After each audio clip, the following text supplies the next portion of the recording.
Hi, I'm Laura, one of the counselors with Affirming Texas Family Services.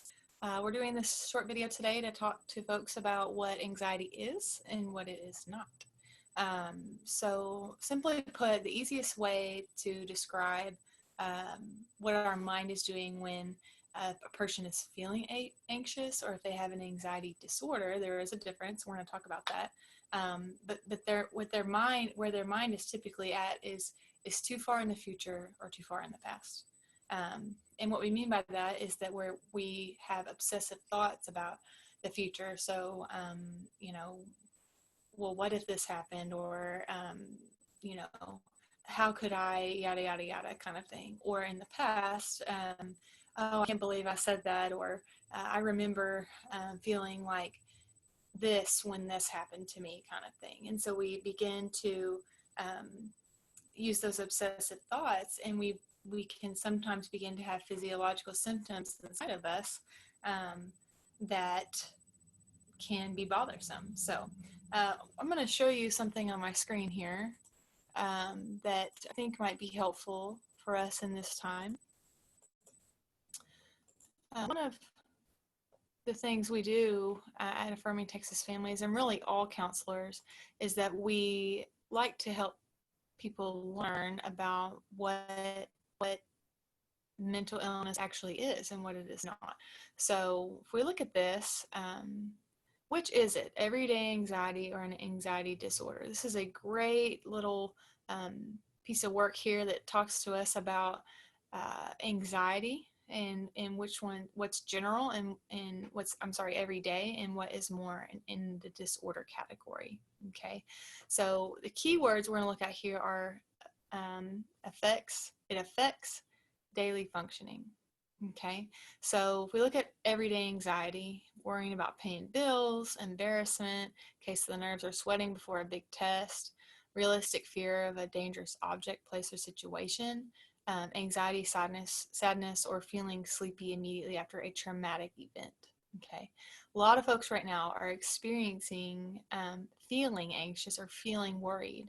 And so what we want to look for in an actual disorder is, and these are criteria that would be shared with your primary care physician or psychiatrist to be in the diagnosable category. Is, constant substantiated worry that causes significant distress. Again, affects daily functioning. Avoiding social situations out of fear of being judged, embarrassed, or humiliated. Those are common fears, but when you avoid social situations, it puts us into a different category. Seemingly out of the blue panic attacks, irrational fear, avoidance of an object, place, or situation that poses little to no threat, or recurring flashbacks, nightmares, emotional numbing that occurred to a traumatic event months or years before. Okay, so these are common.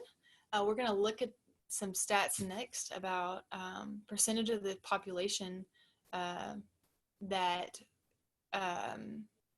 for adults who suffer with anxiety. So you see the overall percentage here in this survey was 19% of adults. 23% of those were female and 14 were male. So, it breaks this down into categories for us, which is helpful.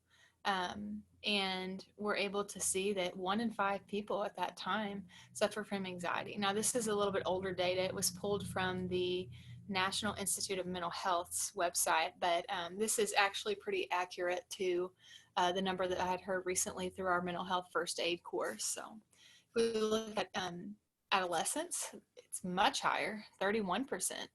And you can see that 8% of those adolescents had severe impairments. Again, we're talking, not only did it affect their daily functioning, but they had severe impairments that, went with that. So, it's not uncommon that people have anxiety or diagnosable anxiety. Now, I skipped over this a minute ago, but this is also one of my favorite pictures. It comes from our mental health first aid training to show the physiological symptoms of anxiety. So look through that list and think for a second on your own which one may have applied to you at some point, maybe right now, maybe 6 months ago, maybe 6 years ago. Um, these are not uncommon, not just when you are, giving a speech, although most people can relate to that. So quickly, I want to show you a grounding exercise, and this exercise is what I call bubble numbers. Okay, so these are bubble numbers, right? You may remember these from elementary school.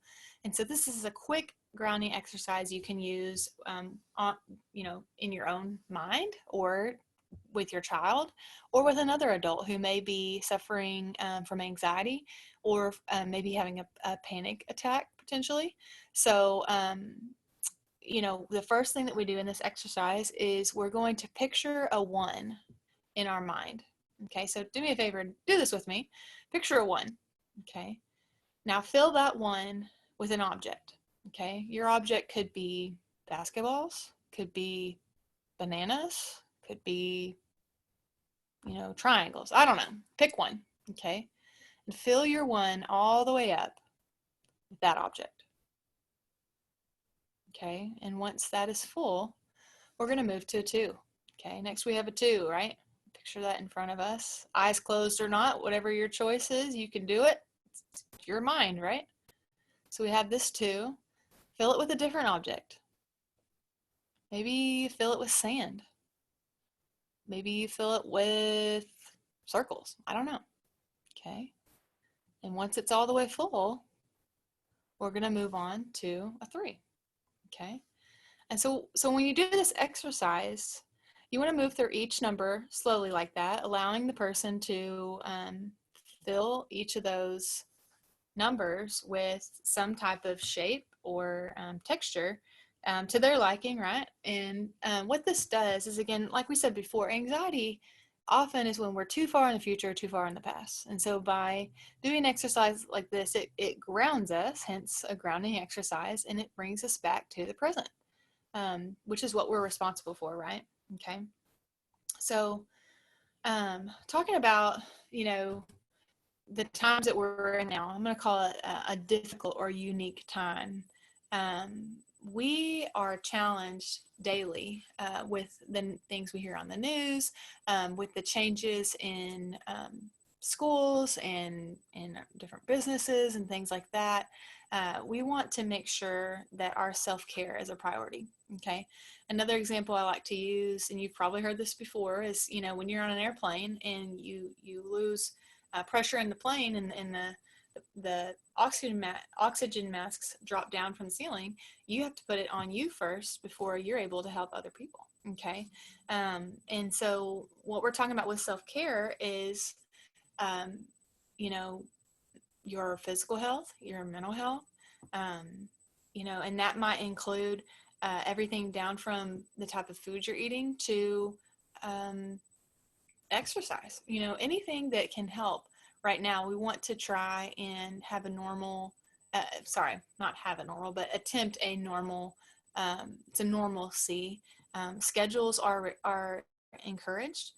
They're healthy, but find balance in your schedule. So we shared a parenting video the other day on how to set a routine and a schedule, and a couple of different parenting tools on during this time to use, kind of thing. And so we want to make sure that we are finding balances with our current reality. So things like, making sure the kids get up and they brush their teeth and get dressed like they would for school each day, even though they may be working from home. And also managing those responsibilities well, and using them to keep us moving forward as a team, right? So, and then, finding other boundaries that are appropriate for us, like, watching how much of the news we watch every day, or social media, or things like that.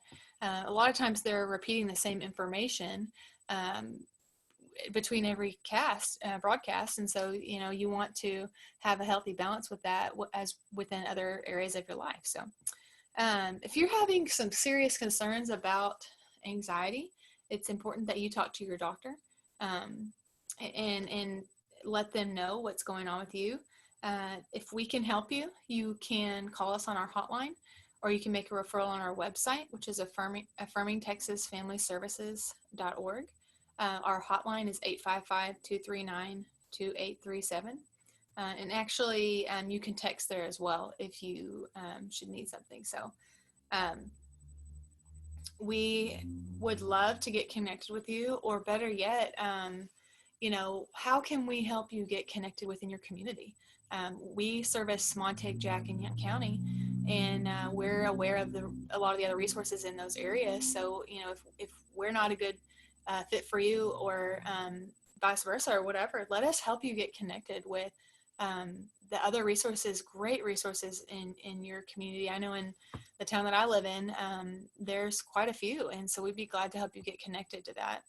And then on a last quick note, I think that we're going to do some, what we're calling like topic education, like groups or classes. And so we will have Google form out in the next couple of days to, help put people in certain areas. We were kind of debating between things like anxiety, anger, and grief, and just overall coping with the virus and some of the changes that we have going on right now. So last thing I'll show you is one of my favorite analogies, and it is, let's see, pull it up here, one that we use with our mental health first aid course. And so it's important that we, like my duck friend here, we want to remember that, when you see duck on water, man, that guy is cool, calm, and collected, but underneath the water, look at his little feet. He is going and going and going. It's okay to feel anxious on the inside, but be calm, cool, and collected on the inside. I would say that you're pretty human if you feel that way right now, right?